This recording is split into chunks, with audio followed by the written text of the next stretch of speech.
ہارون صاحب، طالبان کی پیش قدمی اس لیے بھی تیز تھی اور ان کی خواہش تھی کہ اشرف غنی اپنا عہدہ چھوڑے. خبریں کیا ہیں؟ مستعفی ہو رہے ہیں وہ؟ دیکھیے، اشرف غنی مستعفی ہونا چاہتے ہیں، کسی وقت بھی یہ خبر آ سکتی ہے. اچھا.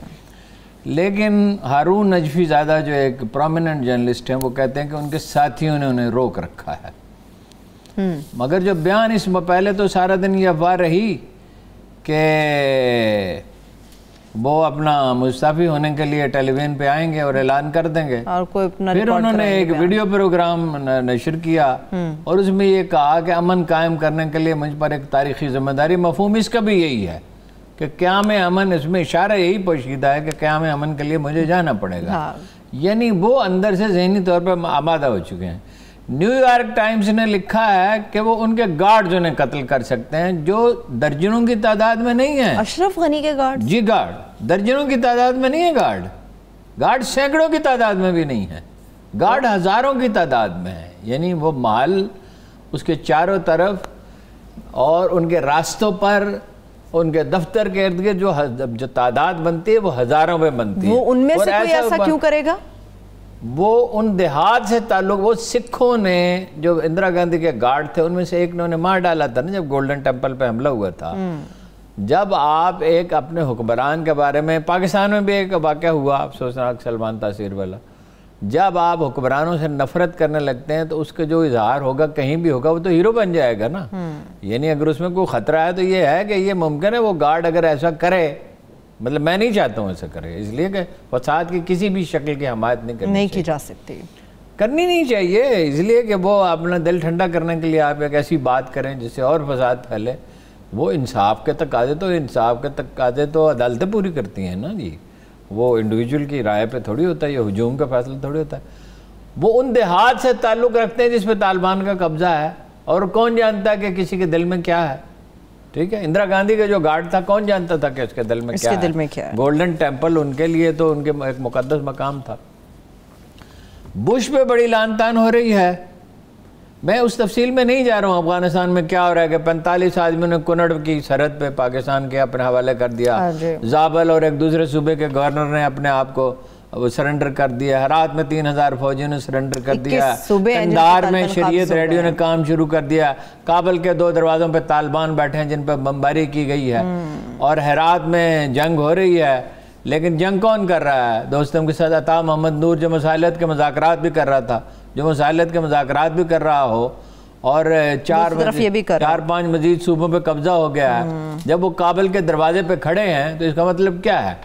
یہ تو صاف نظر آتا ہے نا چیزیں کس طرف جا رہی ہیں. بش پہ بڑی نکتہ چینی ہو رہی ہے جو بائیڈن پہ کہ اس نے غلط فیصلہ کیا.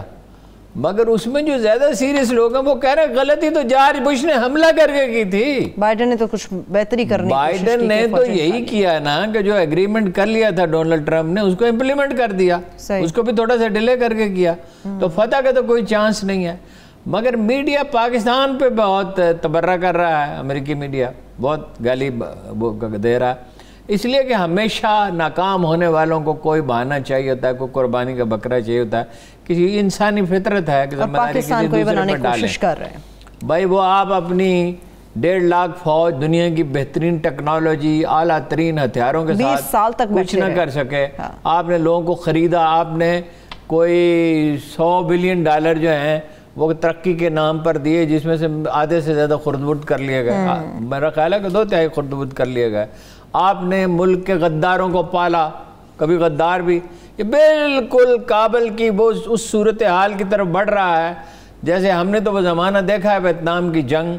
اور ایک دن سائیگان میں یہ صورتحال تھی کہ امریکی بھاگ رہے تھے اور بھاگ کر لوگ ہیلی کاپٹر پہ لٹک کے جا رہے تھے اور بعد گر پڑے، جا ہی نہیں سکے. تو اشرف غنی کا جانا تو مقدر ہو گیا. اب وہ یہ کہہ رہے ہیں کہ پاکستان نے جو ہے، پاکستان سے لوگ داخل ہوئے. پہلی بات 90% جگہ پہ تو زیادہ خاردار تار لگی ہوئی ہے.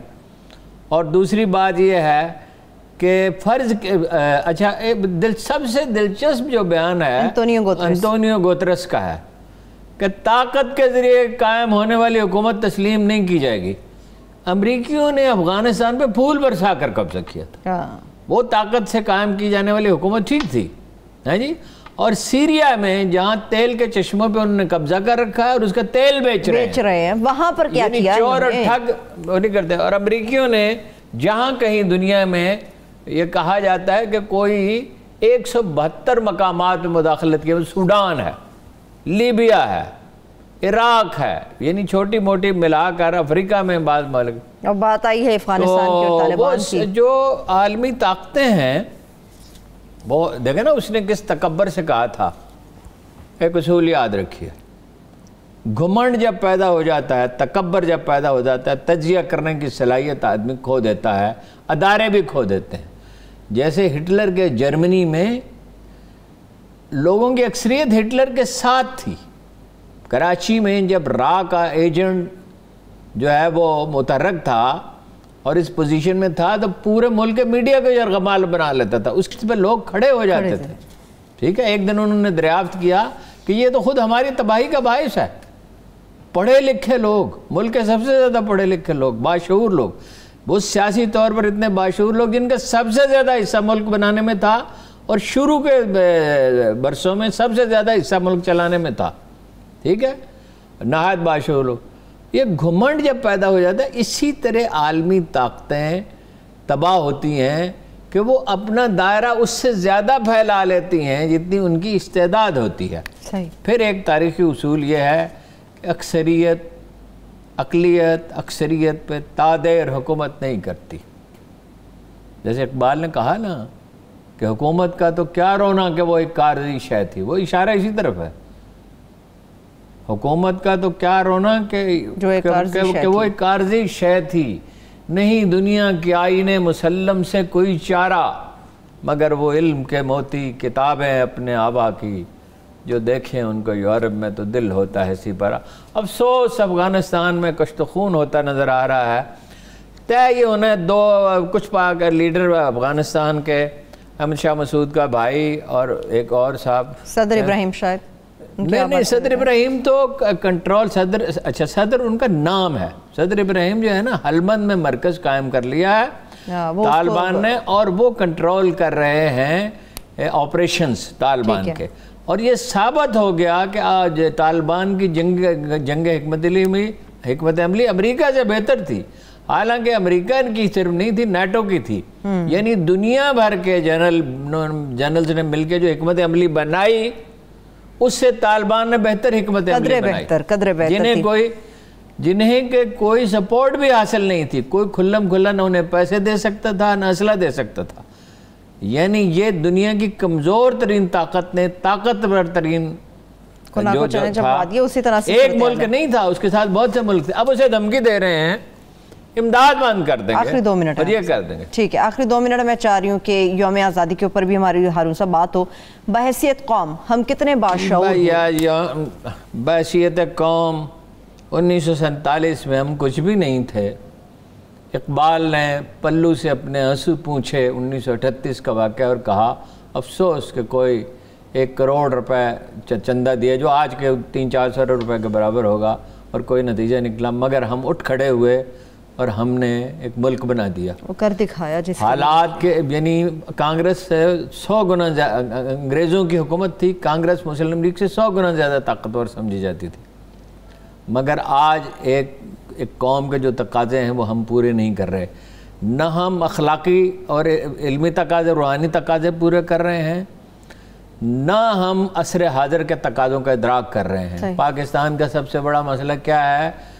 معیشت اگر اس کی مضبوط ہو تو کشمیر میں بھارتی آپ کے ساتھ بات کریں اور آپ کی بات ماننے پہ مجبور ہوں،